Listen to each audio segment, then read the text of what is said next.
Hello friend, आज video में बात करने वाले हैं हम अपने फार्मास्यूटिकल ऑर्गेनिक केमिस्ट्री के यूनिट 5 के इंपॉर्टेंट क्वेश्चन उसके सोल्यूशन के बारे में। तो ये यूनिट जो है वेरी इंपॉर्टेंट है। यहाँ से कई सारे एग्जाम में क्वेश्चन पूछे जाते हैं, शॉर्ट में भी पूछे जाते हैं और लॉन्ग में भी पूछे जाते हैं। तो इस वीडियो में बात करने वाले हैं लॉन्ग एंड शॉर्ट क्वेश्चन उसके आंसर के बारे में। तो इस वाले वीडियो को लाइक जरूर से कर लीजिएगा और सब्सक्राइब तो एकदम से कर लीजिएगा ताकि अगले वीडियो का नोटिफिकेशन आपके मोबाइल पे सबसे पहले आ जाए।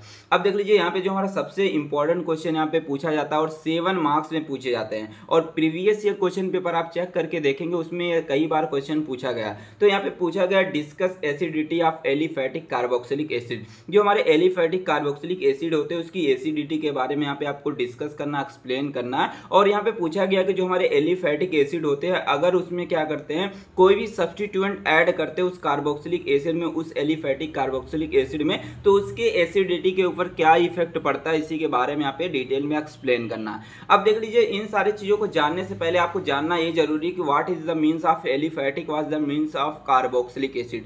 तो आइए सबसे पहले समझ लेते हैं एलिफैटिक का मतलब क्या होता है। तो एलिफैटिक जो होते हैं एक ऐसे ऑर्गेनिक कंपाउंड होते हैं जब कार्बन कार्बन आपस में एक ओपन चेन के फॉर्म में जुड़े रहते हैं। ओपन चेन कहने का मतलब होता है या तो सीधी लाइन में जुड़े रहते हैं या तो ब्रांचेस के फॉर्म में जुड़े रहते हैं, उसको बोलते हैं हम एलिफैटिक कंपाउंड बोलते हैं। जैसे मान लीजिए सपोज दैट यहाँ पे हमारे कार्बन कार्बन है।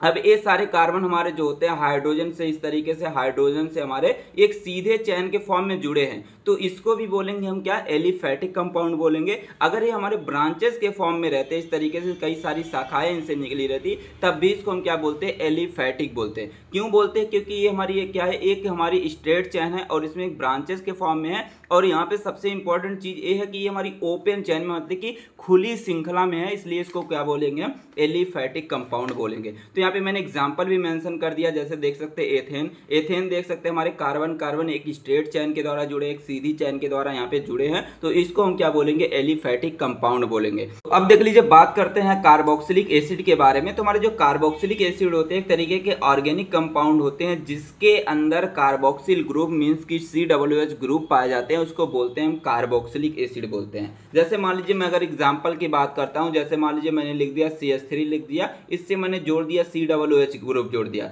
तो ये हमारा जो होता है एक तरीके का ऑर्गेनिक कंपाउंड है और इसके अंदर क्या है, COOH ग्रुप प्रेजेंट है और इसका नाम क्या हो जाता है सर, एसिटिक एसिड बोलते हैं। एसिडिक एसिड या इसको विनेगर भी बोलते हैं, इसका नाम हो जाएगा मेथेनोइक एसिड भी बोलते हैं। तो ये IPSC नॉमेनक्लेचर में मैंने सिखाया भी आप सभी को। अब देख लीजिए आगे लिखा गया, जो हमारे कार्बोक्सिल ग्रुप होते हैं यह हमारे एक कार्बोनिल ग्रुप से और एक हाइड्रोक्सिल ग्रुप से मिलकर बना होता है। मतलब कि कार्बोनिल ग्रुप की मतलब की होता है COOH हो गया, इसको बोलते हैं हम कार्बोनिल ग्रुप बोलते हैं, और OH का मतलब होता है हाइड्रोक्सिल ग्रुप होता है। अब जब हमारा हाइड्रोक्सिल ग्रुप और कार्बोनिल ग्रुप आपस में जुड़ते हैं तब जाकर के हमारा क्या बनता है, कार्बोक्सिलिक ग्रुप बनता है। समझ गए सारी चीजें। तो वही सारी चीजें यहाँ पे लिखी भी गई हैं, इसको देख करके यहाँ पे आप सारी चीजें लिख सकते हैं। एग्जाम्पल भी मैंने लिख दिया, जो मैंने अभी आपको बताया, सारी चीजें यहाँ पे देख करके आप सारी चीजें लिख सकते हैं। तो यहाँ पे देख सकते हैं कई सारे एग्जाम्पल मैंने मेंशन कर दिए। तो यहाँ पे भी देख सकते हैं COOH ग्रुप प्रेजेंट है, मतलब कि कार्बोक्सिलिक एसिड का डेरिवेटिव्स हो गया। यहाँ पे भी देख सकते हैं सारी चीजें हमारे एग्जाम्पल हो गए। अब देख लीजिए, बात करते हैं एलिफैटिक कार्बोक्सिलिक एसिड के बारे में। तो मैंने एलिफैटिक का मतलब बोला कि जब हमारे कार्बन कार्बन आपस में जुड़े होते हैं, एक खुली हुई श्रृंखला, वो एक ओपन चेन के फॉर्म में जुड़े रहते हैं। और ओपन चेन कहने का मतलब होता है या तो ब्रांचेस के फॉर्म में रहेंगे, इस तरीके से कई सारी शाखाएं निकली रहेंगी, या तो हमारी एक सीधी चेन मतलब कि लीनियर चेन के फॉर्म में प्रेजेंट रहेंगी, तो उसको बोलते हैं एलिफैटिक कंपाउंड बोलते हैं। और यहाँ पे कार्बोक्सिलिक एसिड का मतलब मैंने बोला कि एक ऐसा ऑर्गेनिक कंपाउंड जिसके अंदर हमारे COOH ग्रुप प्रेजेंट होंगे, उसको बोलते हैं हम क्या, कार्बोक्सिलिक एसिड बोलते हैं। अब देख लीजिए, यहाँ पे आ जाता है कि what the means of aliphatic carboxylic acid. Aliphatic carboxylic acid होते क्या, तो आप सिंपल सा डिफिनेशन देंगे कि हमारे एक ऐसे, मतलब कि ऐसे ऑर्गेनिक कंपाउंड जिसके अंदर एक हमारी क्या होगी, कार्बन की ओपन चेन होगी, कार्बन की ओपन चेन होगी और उसके साथ साथ हमारे कार्बोक्सिल ग्रुप भी होंगे, उसको हम बोलते हैं क्या, एलिफैटिक कार्बोक्सिलिक एसिड बोलते हैं। जैसे मान लीजिए सपोज दैट मेरे पास क्या है, यहाँ पे ओपन चेन मैंने बना दिया, मान लीजिए 2 कार्बन लगा दिया। अब 2 कार्बन से मैंने इस तरीके से हाइड्रोजन को अटैच कर दिया, इस तरीके से हाइड्रोजन को मैंने लगा दिया। अब मैंने क्या किया कि इस जो सीधी चेन मेरे पास है, कार्बन की एक सीधी चेन है, मतलब कि एक एलिफैटिक ऑर्गेनिक कंपाउंड है। अब मैंने क्या किया कि इससे COOH ग्रुप लगा दिया, मीन्स की कार्बोक्सिलिक एसिड ग्रुप लगा दिया। तो यहाँ पे हमारा क्या बन जाएगा, यहाँ पे बन जाएगा C2 बन जाएगा, और यहाँ पे कितने हमारे हाइड्रोजन है, 1 2 3 4 5, मतलब कि H5 हो जाएगा, COOH हो जाएगा। तो इसका नाम क्या हो जाएगा, यहाँ पे एथेन हो गया। मतलब जो COOH रहता है मैंने IUPAC में सिखाया था, इसके लिए लगाते हैं हम ओइक एसिड लगाते हैं। क्या लगाते हैं सर, ओइक एसिड लगा देते हैं। तो इसका नाम क्या हो जाएगा, एथेनोइक एसिड हो जाएगा। तो ये हमारा जो एथेनोइक एसिड है एक तरीके का कैसा कंपाउंड, हमारा एलिफैटिक कार्बोक्सिलिक एसिड मींस कि एक तरीके का ऑर्गेनिक कंपाउंड है, समझिए। तो वही डिफिनेशन लिखी गई है, an aliphatic carboxylic acid is a type of carboxylic acid in which carboxyl group is attached to an open chain carbon. मतलब कि जो हमारे एलिफैटिक कार्बोक्सिलिक एसिड होते हैं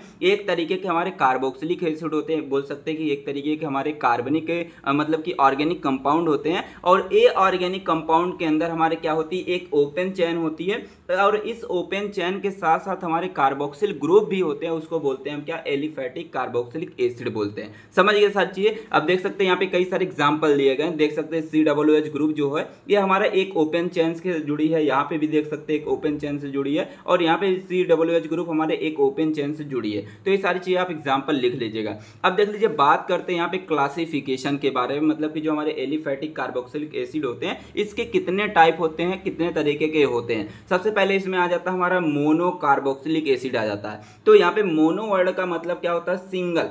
मोनो वर्ड का मतलब होता है क्या, सिंगल। और कार्बोक्सिलिक एसिड का मतलब होता है जिसके अंदर COOH ग्रुप हो, मतलब कि एक ऐसी कार्बन की चेन जिसके अंदर क्या हो कि एक ही COOH ग्रुप प्रेजेंट हो, उसको बोलेंगे हम क्या सर, बोलते हैं उसको मोनो कार्बोक्सिलिक एसिड बोलते हैं। जैसे मान लीजिए मैंने यहाँ पे एग्जांपल दिया था, अब इस एग्जांपल में क्या कि यहाँ पे सिर्फ एक ही हमारा COOH ग्रुप प्रेजेंट है। किसके अंदर प्रेजेंट है, हमारा जो ये ओपन चैन है इससे हमारे सिर्फ एक ही COOH ग्रुप यहाँ पे अटैच है, तो इसको बोलेंगे क्या सर, बोलते हैं मोनो कार्बोक्सिलिक एसिड बोलते हैं। तो आप एग्जाम्पल यहाँ पे देख करके जरूर से लिख लीजिएगा। अब देख लीजिए दूसरा हमारा डाई कार्बोक्सिलिक एसिड आ जाता है। तो यहाँ पे डाई वर्ड का क्या मतलब होता है सर, डाई वर्ड का मतलब मैं बचपन से पढ़ता चला रहा हूँ, डाई का मतलब होता है दो। कार्बोक्सिलिक एसिड का मतलब होता है वही हमारे COOH ग्रुप, मतलब कि एक ऐसा ऑर्गेनिक कंपाउंड जिसके अंदर क्या होते हैं कि दो COOH ग्रुप प्रेजेंट होते हैं, मतलब कि हमारे कार्बोक्सिलिक एसिड ग्रुप प्रेजेंट होते हैं, उसको बोलते हैं हम क्या, उसको डाई कार्बोक्सिलिक एसिड बोलते हैं। तो यहाँ पे एग्जांपल में देख सकते हैं हमारी एक ओपन चैन है, मतलब कि कार्बन कार्बन आपस में एक सीधी चैन के फॉर्म में जुड़ी है, और उससे हमारे दो जगह क्या COOH ग्रुप अटैच है, तो इसको बोलेंगे क्या, डाई कार्बोक्सिलिक एसिड बोलते हैं। अब देख लीजिए तीसरा आ जाता है हमारा पॉली कार्बोक्सिलिक एसिड आ जाता है। पॉली कार्बोक्सिलिक एसिड का मतलब क्या होता है कि जिसके अंदर दो से अधिक COOH ग्रुप हमारे अटैच रहते हैं, मतलब कि एक ऐसी हमारी कार्बन की चैन जिसके अंदर हमारे दो से अधिक कार्बोक्सिलिक एसिड हमारे प्रेजेंट रहते हो, ग्रुप प्रेजेंट रहता है, उसको बोलते हैं पॉली कार्बोक्सिलिक एसिड बोलते हैं। जैसे मान लीजिए कि मेरे पास एक लंबी चैन है, कार्बन की एक लंबी चैन है, बड़ी सी चैन है। अब इस लंबी चैन में क्या है कि यहाँ पे देख सकते हैं एक COOH ग्रुप यहाँ पे है, दूसरा यहाँ पे है, तीसरा यहाँ पे है, चौथा यहाँ पे, मतलब कि एक कार्बन की चैन के अंदर हमारे चार चार ग्रुप प्रेजेंट है, तो इसको बोलते हैं क्या, पॉली कार्बोक्सिलिक एसिड बोलते हैं। अब देख लीजिए आगे बात करेंगे एसिडिटी ऑफ कार्बोक्सिलिक एसिड के बारे में, मतलब कि जो हमारा कार्बोक्सिलिक एसिड होता है उसकी एसिडिटी के बारे में बताइए, मतलब कि वो कैसे एसिड नेचर का है आप प्रूव करके बताइए। ठीक है, अब देख लीजिए यहाँ पे लिखा गया carboxylic acid is a organic compound that contain COOH means की कार्बोक्सिल ग्रुप। मैंने पीछे ही बताया कि हमारे कार्बोक्सिलिक एसिड जो होते हैं एक तरीके के ऑर्गेनिक कंपाउंड होते हैं जिसके अंदर हमारे COOH ग्रुप मतलब कि कार्बोक्सिल ग्रुप प्रेजेंट होते हैं, उसको हम बोलते हैं कार्बोक्सिलिक एसिड बोलते हैं। तो यहाँ पे इसका जनरल फार्मूला लिखा गया है। अब देख लीजिए अगला पॉइंट सबसे ज्यादा इंपॉर्टेंट है कि मतलब कि जो हमारे कार्बोक्सिलिक एसिड होते हैं एक तरीके के हमारे कैसे एसिड होते हैं, बीक एसिड होते हैं। बीक एसिड इनका नेचर होता है, मीन्स कि ये क्या करते हैं, H पॉजिटिव को डोनेट करता है। जैसे मान लीजिए कि यहाँ पे मैंने लिख दिया था क्या, यहाँ पे मैंने लिख दिया कि RCOOH लिख दिया। अगर इसको डिसोसिएट करते तोड़ते हैं तो इस तरीके से हमारा टूटेगा, RCOO मतलब इसके ऊपर आ जाएगा हमारा माइनस चार्ज आ जाएगा, प्लस हमारा किस में टूटेगा, H पॉजिटिव में टूटेगा। इसको मैंने तोड़ा तो इस तरीके से टूटा, मतलब कि यहाँ पे क्या H पॉजिटिव दिया। H पॉजिटिव अगर देता था तो आर्हेनियस साहब ने बोला था कि भैया अगर किसी भी कंपाउंड को अगर आप वाटर के अंदर डालते हैं, अगर वाटर के अंदर जैसे ही डालते हैं अगर वो हमारा क्या देता है, H पॉजिटिव मीन्स की प्रोटॉन देता है, तो उसको क्या हम बोल देंगे, बोल देते हैं एसिड बोल देते हैं। तो यही हमारा प्रूफ हो गया कि मतलब कि जो हमारे कार्बोक्सिल एसिड होते हैं, कार्बोक्सिलिक एसिड होते हैं, इसका नेचर कैसा होता है हमारा, एसिडिक नेचर होता है। एसिडिक नेचर क्यों होता है? क्योंकि ये क्या करता है, जब इसको आप एक्वस सॉल्यूशन के अंदर डालते हैं, वाटर के अंदर डालते हैं, जैसे ही डालेंगे तो वो हमारा क्या देता है, H पॉजिटिव दे देता है, मीन्स की प्रोटॉन डोनेट करता है, और जिसके वजह से हम बोलते हैं उसको कि ये हमारा क्या है, एक तरीके का एसिड है। तो ये सारी चीजें आप देख करके एग्जाम्पल के साथ यहाँ पे लिख सकते हैं। देख लीजिए अगला पॉइंट लिखा गया कि now this carboxylate ion become very stable due to major key factors. मतलब कि जो हमने क्या किया, जो हमारे पास कार्बोक्सिलिक एसिड था, अब इस कार्बोक्सिलिक एसिड को हमने क्या किया कि एक्वस मीडियम मीन्स की वाटर के अंदर डाला। अब जैसे ही डाला तो ये हमारा मतलब कि RCOO निगेटिव में टूट जाता है और हमारे H पॉजिटिव में टूट जाता है, और ये हमारे H पॉजिटिव दिया, जिसके वजह से हमने बोला कि क्या है, ये हमारे एसिड नेचर का है। लेकिन यहाँ पे हमारा जो RCOO निगेटिव देता है मीन्स कि इसको बोलते हैं कार्बोक्सिलेट आयन बोलते हैं। अब इसी कार्बोक्सिलेट आयंस की वजह से हमारा जो कार्बोक्सिलिक एसिड होता है ये हमारा बहुत ही स्टेबल होता है, वेरी स्टेबल होता है, और ये हमारे जो होते हैं दो फैक्टर्स के ऊपर, दो मेजर फैक्टर्स के ऊपर डिपेंड करते हैं, और उसी मेजर फैक्टर्स की वजह से क्या होते हैं कि हमारे बहुत ज़्यादा स्टेबल होते हैं। अब देख लीजिए सबसे पहला क्या आता है हमारा रेजोनेंस स्टेबलाइजेशन। मतलब कि रेजोनेंस की वजह से हमारे क्या होते हैं, ये जो कार्बोक्सिलेट आयन होते हैं ये हमारे बहुत ही ज़्यादा स्टेबल होते हैं, और जिसकी स्टेबिलिटी ज़्यादा होती है उसकी एसिडिटी जाहिर सी बात है कि वो ज़्यादा ही होती है। अभी आपको सारी चीज़ें सिखाने वाले, आगे बस ध्यान से वीडियो को देखते रहिए। और यहाँ पे दूसरा क्या आ जाता है फैक्टर की इलेक्ट्रोनेगेटिविटी ऑक्सीजन एटम। मतलब कि यहाँ पे जो हमारे कार्बोक्सिलेट आयन होते हैं, यहाँ पे जो हमारे ऑक्सीजन होती है इसकी इलेक्ट्रोनेगेटिविटी जो होती है बहुत ज़्यादा होती है, और इलेक्ट्रोनेगेटिविटी ज़्यादा होने की वजह से हमारे जो एसिड होते हैं, मतलब कि जो कार्बोक्सिलिक एसिड होती हैं, वो हमारा एसिड नेचर को दर्शाता है। अब देख लीजिए यहाँ पे सबसे पहला हमारा आ जाता है रेजोनेंस स्टेबलाइजेशन आ जाता है। रेजोनेंस स्टेबलाइजेशन को समझने से पहले यहाँ पे सबसे पहले पॉइंट को आपको जानना बहुत जरूरी। यहाँ पे लिखा when a carboxylic acid lose a proton it form a carboxylate ion. मैंने पीछे ही बताया था, जैसे मान लीजिए कार्बोक्सिलिक एसिड है, अब इस कार्बोक्सिलिक एसिड को मैं क्या करता हूँ, एक्वस सॉल्यूशन मीन्स की वाटर के अंदर डाला। अब जैसे ही मैंने वाटर के अंदर डाला तो ये हमारा क्या देता है, RCOO निगेटिव देता है, और इसके साथ क्या देगा हमारा H पॉजिटिव, मीन्स कि यहाँ पे क्या करता है, प्रोटॉन को डोनेट करता है। अब जैसे ही प्रोटॉन डोनेट होता है मीन्स कि H पॉजिटिव डोनेट होता है, तो यहाँ पे हमारा क्या बन जाता है, कार्बोक्सिलेट आयन बन जाता है। और इसी कार्बोक्सिलेट आयंस की वजह से क्या होता है, रेजोनेंस देखने को मिलता है। अब रेजोनेंस कैसे देखने को मिलता है यहाँ पे समझिएगा, this ion is stabilized by the resonance as negative charge can be delocalized between the oxygen. तो यहाँ पे जो हमारे R जो है COO है हमारा, तो इसको मैं इस तरीके से भी लिख सकता हूं। तो मैंने लिख दिया हमारा क्या, R हो गया, और इसके साथ मैंने क्या किया कि C+O लगा दिया, और यहाँ पे हमारा O हो गया, ऑक्सीजन हो गया। अब देख सकते हैं जो हमारे ये ऑक्सीजन होता है इस पे हमारे नेगेटिव चार्ज है, मीन्स कि यहाँ पे हमारे क्या है, दो लोन पेयर भी प्रेजेंट है, और यहाँ पे देख सकते हैं हमारा क्या है कि यहाँ पे हमारे डबल बॉन्ड है, तो इसकी सारी चीजें पूरी है। तो अब देख लीजिए यहाँ पे डीलोकलाइजेशन कैसे होगा, रेजोनेंस कैसे देखने को मिलता है। तो यहाँ पे क्या होता है कि यहाँ पे जो हमारे नेगेटिव चार्ज होते हैं ये हमारे क्या होते हैं कि इसके ऊपर चले जाते हैं, इस ऑक्सीजन के ऊपर चले जाते हैं, और यहाँ का जो डबल बॉन्ड है इसके ऊपर चला आता है, और जिसके वजह से इसका रेजोनेंस देखने को मिलता है। कैसा, यहाँ पे देखेगा R हो जाएगा हमारा, यहाँ पे कार्बन लगा दिया, अब इसका यहाँ पे बॉन्ड यहाँ पे चला आया था, मीन्स कि यहाँ पे डबल बॉन्ड अब यहाँ पे आ जाएगा, तो यहाँ पे ऑक्सीजन आ जाएगा, इसके ऊपर दो लोन पेयर हमारे हो गए। अब इसका जो निगेटिव चार्ज है इसके ऊपर चला जाएगा, मतलब सिंगल बॉन्ड यहाँ पे है, यहाँ पे इसके ऊपर निगेटिव चार्ज चलेगा। तो इस तरीके से क्या होता है, सारी चीजें डीलोकलाइजेशन की प्रोसेस होती है, तो इसको बोलते हैं क्या, रेजोनेंस बोलते हैं। तो इसी रेजोनेंस की वजह से क्या होते हैं कि हमारे जो कार्बोक्सिलेट आयन होते हैं या इसकी स्टेबिलिटी क्या होती है, हमारी ज़्यादा होती है, और जिसकी स्टेबिलिटी ज़्यादा होती है उसकी क्या होती है, एसिडिटी भी हमारी क्या होती है, ज़्यादा होती है। तो ये सारी चीज़ें यहाँ पे लिखा गया है कि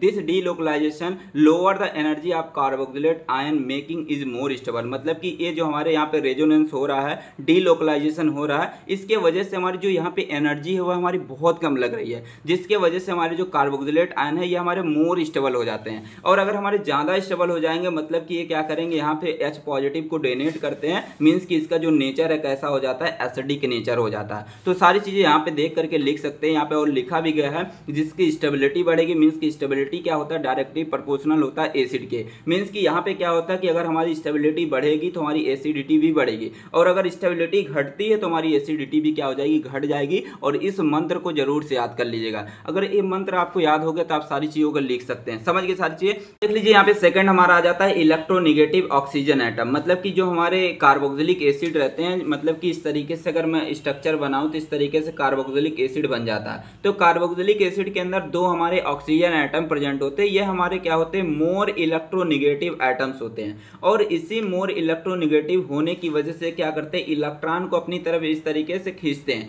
अपने तरफ जब इलेक्ट्रॉन को खींचेंगे तो यहाँ पे जो हमारा बॉन्ड है ब्रेक हो जाएगा और हमारा जो H पॉजिटिव होता है यहाँ से रिलीज हो जाएगा, और जिसके वजह से क्या होगा कि हमारा क्या दर्शाता है कि एसिड नेचर का है। किसके अकॉर्डिंग, हमारे जो आर्हेनियस साहब थे उनके अकॉर्डिंग अगर कोई भी कंपाउंड जो होता है H पॉजिटिव डोनेट करता मीन्स उसका जो नेचर है कैसा है, वो हमारा एसिडिक नेचर का है। तो इस सारे पॉइंट यहाँ से देख करके आप लिख सकते हैं। अब देख लीजिए, आगे बात करते हैं effect of substituent of acidity of carboxylic acid के बारे में। मतलब कि कार्बोक्सिलिक एसिड के अंदर अगर कोई भी सब्स्टिट्यूएंट ऐड करते हैं, कोई भी चीजें ऐड करते हैं, कोई ग्रुप ऐड करते हैं, तो उसके एसिडिटी पे क्या इफेक्ट पड़ने वाला है। तो यहाँ पे लिखा गया है दो तरीके के हम क्या करते हैं, ग्रुप को अगर क्या करते हैं कार्बोक्सिलिक एसिड के साथ ऐड करते हैं तो इसके एसिडिटी पे क्या इफेक्ट पड़ने वाली है। तो यहाँ पे मान लीजिए मेरे पास क्या RCOOH ग्रुप हमारे पास प्रेजेंट है। अब क्या करेंगे, अगर इस R की जगह पे कोई दो चीजें ऐड करते, कोई दो ग्रुप, और वो दो ग्रुप हमारे कौन से हैं, एक हमारा इलेक्ट्रॉन रिलीजिंग ग्रुप होता है और एक हमारा होता है इलेक्ट्रॉन विड्रॉइंग ग्रुप होता है। अगर इन दोनों ग्रुप को क्या करते हैं, यहाँ पे ऐड करते हैं, कार्बोक्सिलिक एसिड के साथ ऐड करते हैं,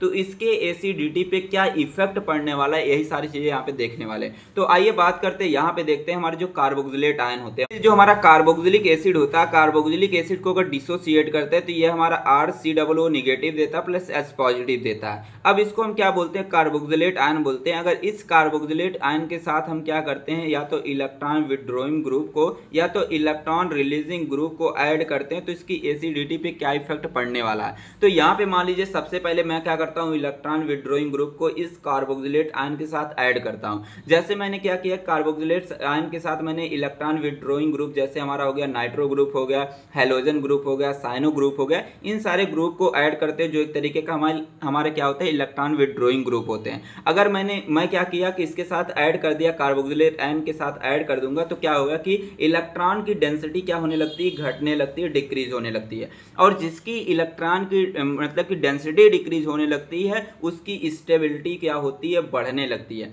अगर इलेक्ट्रॉन विड्रॉइंग ग्रुप की क्या होती है कि मतलब इसके वजह से अगर हमारे जो कार्बोक्सिलेट आयन होते हैं इसकी स्टेबिलिटी बढ़ने लगती है। और आपने पढ़ा था एक फार्मूला, क्या, जो हमारा स्टेबिलिटी होती है डायरेक्टली प्रोपोर्शनल होती है एसिडिटी की। मतलब कि स्टेबिलिटी अगर बढ़ती तो उसकी एसिडिटी क्या होगी, बढ़ने लग जाएगी। मतलब कि अगर हम कार्बोक्सिलेट आयन के साथ क्या करते हैं, नाइट्रो ग्रुप लगाते हैं या तो हाइड्रोजन ग्रुप लगाते हैं, तो इसके वजह से क्या होती है, इलेक्ट्रॉन की डेंसिटी बढ़ने लगती है। और इलेक्ट्रॉन की डेंसिटी के बढ़ने की वजह से क्या होती है कि उस मतलब कार्बोक्सिलेट आयन की स्टेबिलिटी बढ़ने लगेगी, और जिसके वजह से उसकी एसिडिटी क्या होने लगेगी, बढ़ने लग जाएगी। ये चीजें आपको ध्यान देनी। अब देख लीजिए मैंने क्या किया कि जो हमारा कार्बोक्सिलेट आयन है, अगर मैं क्या करता हूँ, इसके जगह पे यहाँ पे इलेक्ट्रॉन रिलीजिंग ग्रुप को ऐड कर देता हूँ, मीन्स कि इलेक्ट्रॉन डोनेटिंग ग्रुप को यहाँ पे ऐड कर देता हूँ। अब जैसे ही मैंने क्या किया कि मान लीजिए CH3 को या तो NH2 को, OH को, OR को मैंने क्या किया कि इस कार्बोक्सिलेट आयन के साथ मैंने ऐड किया, तुरंत क्या होगी कि इलेक्ट्रॉन की डेंसिटी बढ़ेगी, और जिसकी इलेक्ट्रॉन की डेंसिटी बढ़ने लगेगी तो उसकी स्टेबिलिटी क्या होने लगती है, डिक्रीज होने लगती है। और जैसे स्टेबिलिटी घटेगी मतलब कि उसकी एसिडिटी क्या हो जाएगी, घटने लग जाएगी। क्योंकि मैंने एक फार्मूला बताया था कि स्टेबिलिटी जो होती है डायरेक्टली प्रोपोर्शनल होती है हमारे क्या है, एसिडिटी के। तो यहाँ पे क्या हो रहा है कि स्टेबिलिटी हमारी घट रही, तो स्टेबिलिटी घटेगी तो हमारी क्या होगी, एसिडिटी भी क्या हो जाएगी, घटने लग जाएगी। तो ये चीजें आप यहाँ से देख करके याद कर लीजिएगा। सारी चीजें मैंने यहाँ पे लिख भी दिया गया, मंत्र भी मैंने लिख दिया, समझ गए सारी चीजें।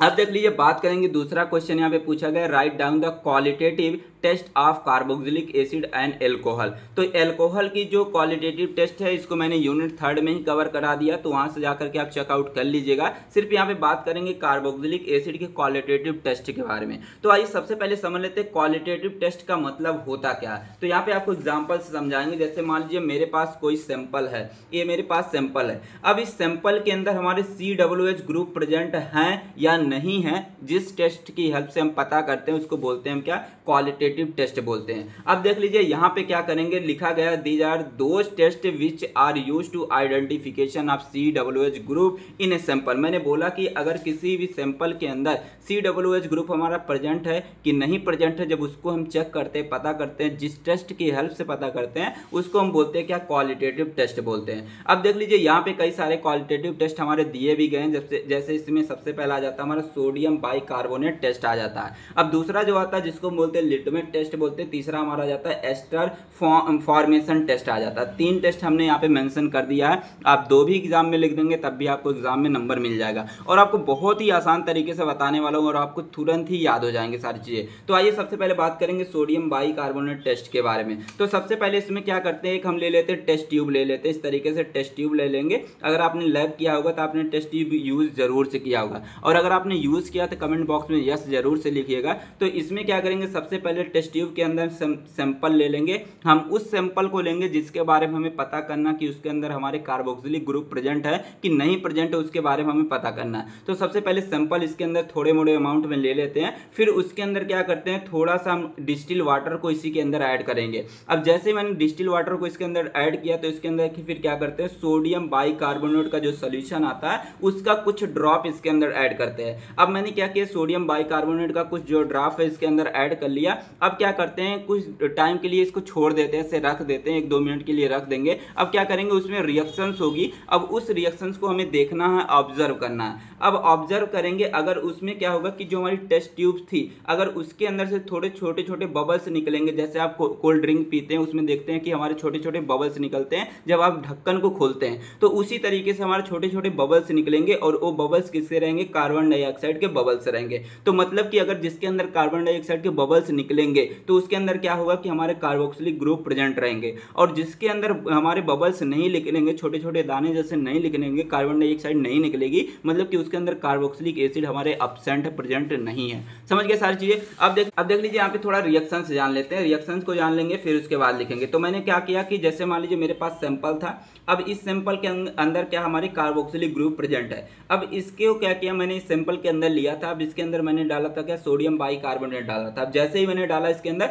तो हमारा रिएक्शंस हुआ। अब रिएक्शंस होगा, क्या होगा कि यहाँ पे CO2 मतलब कि गैस हमारी रिलीज होगी, और मैंने बोला था जिसके अंदर CO2 गैस रिलीज होती है उसमें बबल्स के फॉर्म में रिलीज होती है। जैसे आप कोल्ड ड्रिंक को खोलते हैं जैसे हमारे बबल्स के फॉर्म में निकलती है, या इनो को खोलते हैं जैसे बबल्स के फॉर्म में निकलता है, उसी तरीके से हमारे यहाँ पे CO2 रिलीज होगी। ठीक है, तो अगर CO2 रिलीज होती है मतलब कि उसके अंदर क्या COOH ग्रुप प्रेजेंट है।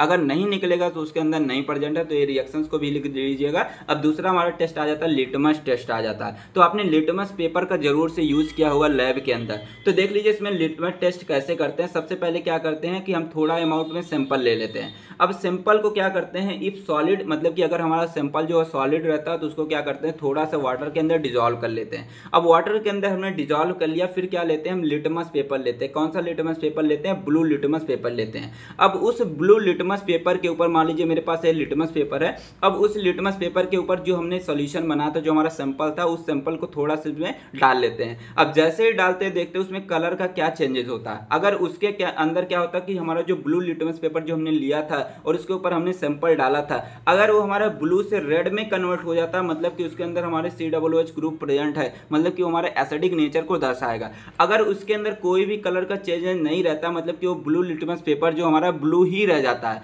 तो उसके अंदर हमारे COOH ग्रुप प्रेजेंट नहीं रहते हैं। तो ये हमारा दूसरा टेस्ट हो गया। अब देख लीजिए तीसरा टेस्ट आ जाता है एस्टर फॉर्मेशन टेस्ट आ जाता है, मतलब कि यहाँ पे एस्टर का फॉर्मेशन होने वाला है। ठीक है, अब इसमें क्या करते हैं, सबसे पहले एक टेस्ट ट्यूब लेते हैं।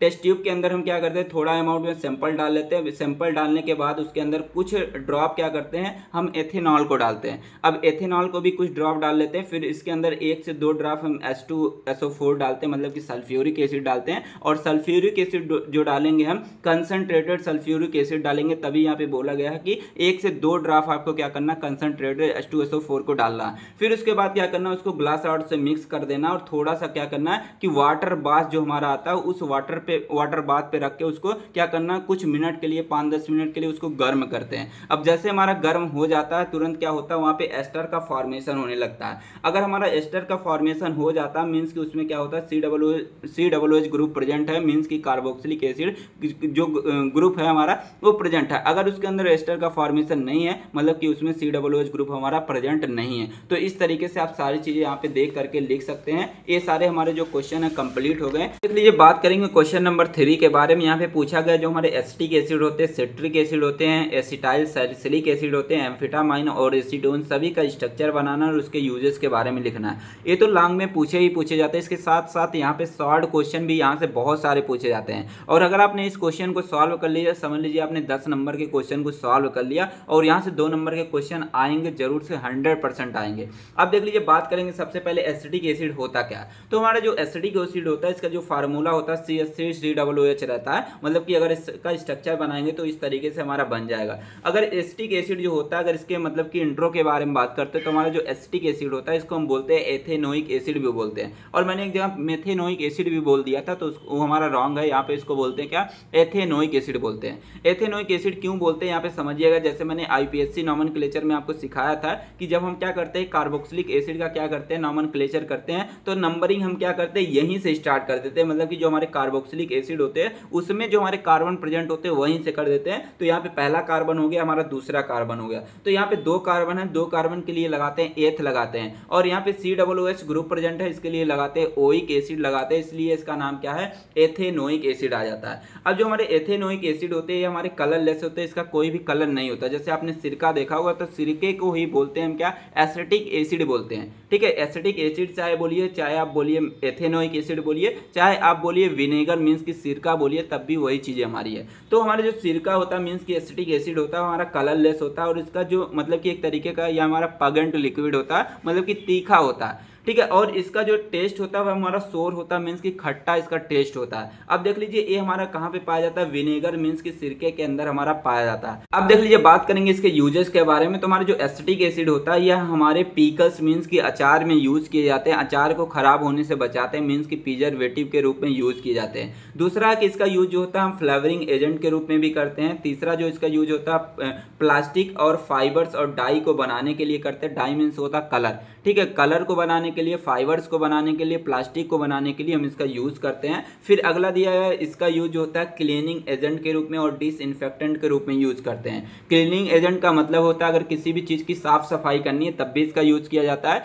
और डिसइंफेक्टेंट का मतलब होता है अगर हमारे फर्श के ऊपर माइक्रो ऑर्गेनिज्म मीन्स की बैक्टीरिया, वायरस, ये सारी चीजें हैं तो उसको भी मारने के लिए हम क्या करते हैं, एसिटिक एसिड का यूज करते हैं। अब देख लीजिए आगे आ जाता है हमारा सिट्रिक एसिड आ जाता है। जो हमारा जो सिट्रिक एसिड होता है इसका जो फार्मूला होता है C6H8O7 होता है और इसका स्ट्रक्चर इस तरीके से बना लेंगे, आप लिख लेंगे CH2 लिख लेंगे, CH2 हो जाएगा और तीनों से क्या करेंगे COOH ग्रुप ऐड कर देंगे और यहाँ पे एक OH ग्रुप ऐड कर देंगे तो हमारा बन जाएगा सिट्रिक एसिड बन जाएगा। तो हमारे जो सिट्रिक एसिड होते हैं हमारे वीक, कलरलेस, ऑर्डरलेस हमारे ट्राई कार्बोक्सिलिक एसिड होते हैं। मतलब कि हमारे वीक एसिड होते हैं, कलरलेस मतलब कि एसिड होते हैं और इसका कोई भी ऑर्डर नहीं होता। ये हमारे ट्राई कार्बोक्सिलिक एसिड होते हैं। ट्राई कार्बोक्सिलिक एसिड इसलिए बोलते हैं क्योंकि यहाँ पे 3 हमारे क्या COOH ग्रुप प्रेजेंट है और ये हमारे सिट्रस फ्रूट में पाए जाते हैं, मतलब कि जो खट्टे फल होते हैं उसके अंदर पाए जाते हैं, जैसे नींबू हो गया, हमारे संतरा हो गया, इन सारी चीज़ों में हमारे सिट्रिक एसिड पाए जाते हैं। अब देख लीजिए बात करते हैं इसके यूजेस के बारे में। तो इसका यूज जानते हैं कि आप जैसे ऑरेंज हो गया, ऑरेंज का यूज किस में किया जाता है, फ्लेवरिंग एजेंट के रूप में किया जाता है। तो हमारे जो सिट्रिक एसिड होते हैं इसका यूज फ्लेवरिंग एजेंट में किया जाता है। प्रिजर्वेटिव मीन्स कि किसी भी चीज को खराब होने से बचाने के लिए किया जाता है। बफरिंग एजेंट के रूप में यूज किया जाता है। कॉस्मेटिक में यूज किया जाता है। एंटीऑक्सीडेंट के रूप में यूज किया जाता है और एस्ट्रीजेंट के रूप में भी इसका यूज किया जाता है। आगे लिखा गया कि जो हमारा सिट्रिक एसिड होते हैं इसका यूज जो होता है क्लीनिंग एजेंट के रूप में और डिसइंफेक्टेंट के रूप में इसका यूज किया जाता है। अब देख लीजिए अगला आ जाता है हमारा एसिटाइल सैलिसिलिक एसिड और एसिटाइल सैलिसिलिक एसिड को हम बोलते हैं ASA बोलते हैं या तो इसको हम एस्पिरिन भी बोलते हैं। एस्पिरिन अगर आपने देखा होगा तो आप कमेंट बॉक्स में बताइएगा सर हमने देखा लेकिन इसका दूसरा नाम हमने नहीं सुना। तो एस्पिरिन को हम बोलते हैं एसिटाइल सैलिसिलिक एसिड भी बोलते हैं और जीपैड में पूछा भी जाता है। और इसका जो फार्मूला होता है, स्ट्रक्चर होता है, यहाँ पे देख सकते हैं बेंजीन रिंग बनाएंगे, इससे COOH ग्रुप अटैच करेंगे और यहाँ पे ऑक्सीजन लगाएंगे, COO लगाएंगे और यहाँ पे CH3 को ऐड कर देंगे तो हमारा बन जाएगा एस्पिरिन, मीन्स की एसिटाइल सैलिसिलिक एसिड का स्ट्रक्चर बन जाएगा। अब देख लीजिए इसके यूजेस के बारे में बात करते हैं। तो जो हमारा एस्पिरिन होता है इसका यूज जो होता है पेन के रूप में, पेन के लिए करते हैं, फीवर में इसका यूज करते हैं। अगर हमारे बॉडी के अंदर इन्फ्लामेशन मीन्स की अर्थराइटिस मीन्स की जोड़ों पे अगर दर्द हो रहा है, जोड़ों पे अगर इन्फ्लामेशन हो गया तो उसके लिए भी हम क्या करते हैं, एस्पिरिन का यूज करते हैं। एंटी कोगुलेंट के रूप में भी यूज करते हैं। एंटी कोगुलेंट का मतलब क्या होता है, जो कोगुलेशन को रोकता है, ब्लड को जमने से रोकता है, उसको बोलते हैं क्या, एंटी कोगुलेंट बोलते हैं। और इसका यूज जो होता है हार्ट अटैक को रोकने के लिए किया जाता है और स्ट्रोक को भी रोकने के लिए हम क्या करते हैं, एस्पिरिन का यूज करते हैं। अब देख लीजिए अगला आ जाता है हमारा एम्फिटामाइन। और एम्फिटामाइन जो होता है प्रीवियस ईयर क्वेश्चन पेपर में 2 नंबर में पूछा भी गया। तो एम्फिटामाइन जो होता है इसका जो फार्मूला होता है CnS13N होता है और इसका जो स्ट्रक्चर होता है एक बेंजीन रिंग बनाएंगे, इससे CH2 ऐड करेंगे और यहाँ पे CH लगाएंगे, NH2 CH3 ऐड कर देंगे तो हमारा बन जाएगा क्या, एम्फिटामाइन बन जाएगा। अब देख लीजिए बात करते हैं एम्फिटामाइन के यूजेस के बारे में। तो एम्फिटामाइन का यूज जो होता है नर्व स्टिमुलेंट के रूप में किया जाता है, मतलब कि नर्व सेल को स्टिमुलेट करने के लिए मतलब इसका यूज करते हैं। इसका यूज जो होता है नार्कोलेप्सी में किया जाता है। नार्कोलेप्सी का मतलब होता है कि अगर आपके जागने सोने के जो आपकी साइकिल है, मीन्स की जिसको हम बायोलॉजिकल क्लॉक बोलते हैं, अगर वो डिस्टर्ब हो जाता है तो उसको भी ठीक करने के लिए हम एम्फिटामाइन का यूज करते हैं। अब देख लीजिए आ जाता है एसीटोन के बारे में। तो हमारा जो एसीटोन होता है इसका फार्मूला जो होता है COO लगाएंगे और इससे क्या करेंगे, 2 CH3 मीन्स की मेथिल ग्रुप को ऐड कर देंगे तो हमारा बन जाएगा एसीटोन बन जाएगा। तो हमारा जो एसीटोन होता है ये हमारा कलरलेस होता है, इसका कोई कलर नहीं होता है और इसकी जो स्मेल होती है और इसका जो टेस्ट होता है, स्मेल हमारी फ्रूटी स्मेल होता है, जैसे मतलब कि फ्रूट के स्मेल होते हैं उसी तरीके से होते हैं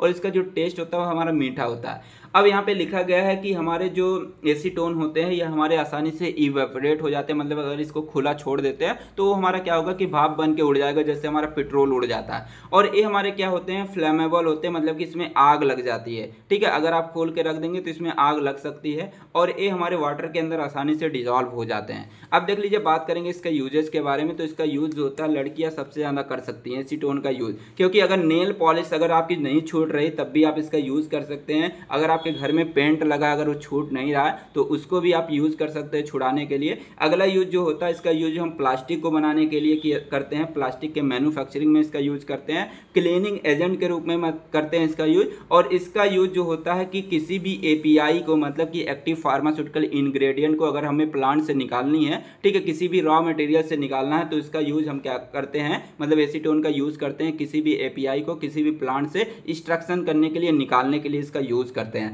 आप आगे जाएंगे 7 सेमेस्टर में सारी चीजें पढ़ेंगे इसके बारे में। तो अब देख लीजिए अगला क्वेश्चन एग्जाम में पूछा जाता है कि draw the structure and uses of salicylic acid and benzoic acid, दो नंबर में पूछे जाते हैं। तो सैलिसिलिक एसिड का स्ट्रक्चर बनाना, उसके यूजेस के बारे में लिखना है, बेंजोइक एसिड का स्ट्रक्चर बनाना है, उसके यूजेस के बारे में लिखना है। तो आइए बात करते हैं सबसे पहले सैलिसिलिक एसिड के बारे में। तो सैलिसिलिक एसिड का अगर स्ट्रक्चर बनाना तो एक बेंजीन रिंग बनाएंगे, यहाँ पे जो हमारा दूसरा वाला पोजीशन है इस पे OH ग्रुप ऐड करेंगे और यहाँ पे क्या करेंगे COOH ग्रुप ऐड कर देंगे तो ये हमारा बन जाएगा सैलिसिलिक एसिड। अगर आपको बेंजोइक एसिड बनाना रहेगा तो आपको क्या करना है, यहाँ से आपको इसको हटा देना है। ठीक है, तो हमारा बन जाएगा क्या, हमारा बन जाएगा बेंजोइक एसिड बन जाएगा। तो यहाँ पे बेंजोइक एसिड के यूजेस के बारे में बात करते हैं। इसका यूज जो होता है एक्ने और पिंपल को ठीक करने के लिए किया जाता है। अगर हमारे बॉडी के ऊपर एक्सेस ऑयल है उसको रिमूव करने के लिए किया जाता है। डैंड्रफ को ट्रीट करने के लिए हम सैलिसिलिक एसिड का यूज करते हैं। अब देख लीजिए आगे आ जाता है हमारा दूसरा बेंजोइक एसिड के बारे में। तो हमारा जो बेंजोइक एसिड होता है इसका जो फार्मूला होता है, मतलब स्ट्रक्चर होता है, बेंजीन रिंग बनाएंगे और इससे क्या करेंगे COOH ग्रुप को ऐड कर देंगे, यहाँ पे हाइड्रोजन को ऐड कर लीजिएगा।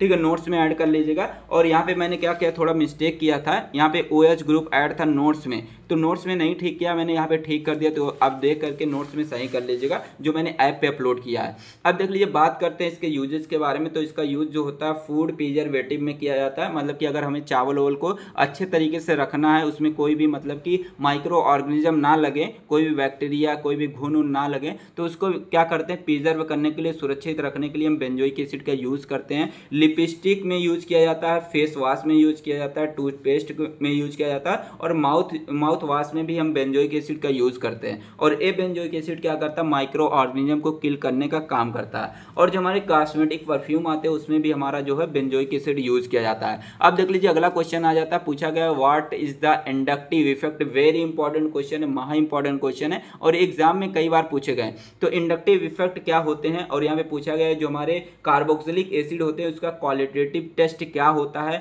एमाइड एंड एस्टर के बारे में बताइए, एमाइड का क्या क्वालिटेटिव टेस्ट होता है, एस्टर का क्या क्वालिटेटिव टेस्ट होता है और कार्बोक्सिलिक एसिड का क्या हमारा क्वालिटेटिव टेस्ट होता है। सारी चीज़ें आपको यहाँ पे लिखनी है। तो आइए सबसे पहले बात कर लेते हैं इंडक्टिव इफेक्ट के बारे में। और ये जो क्वेश्चन आता है 10 मार्क्स में एग्जाम में पूछे जाते हैं। तो इंडक्टिव इफेक्ट का मतलब क्या होता है, तो यहाँ पे लिखा गया है partially shifting of sigma electron toward the more electronegative atom a pi bond. मतलब कि हमारा जो होता है कि ये जो पाई बॉन्ड है, अब इस पाई बॉन्ड से हमारा जो है कि इलेक्ट्रॉन उस साइड शिफ्ट होगा जो हमारा क्या होगा कि मोर इलेक्ट्रोनेगेटिव एटम है। जैसे मान लीजिए कि यहाँ पे मान लीजिए कि ये हमारा मोर इलेक्ट्रोनेगेटिव एटम है।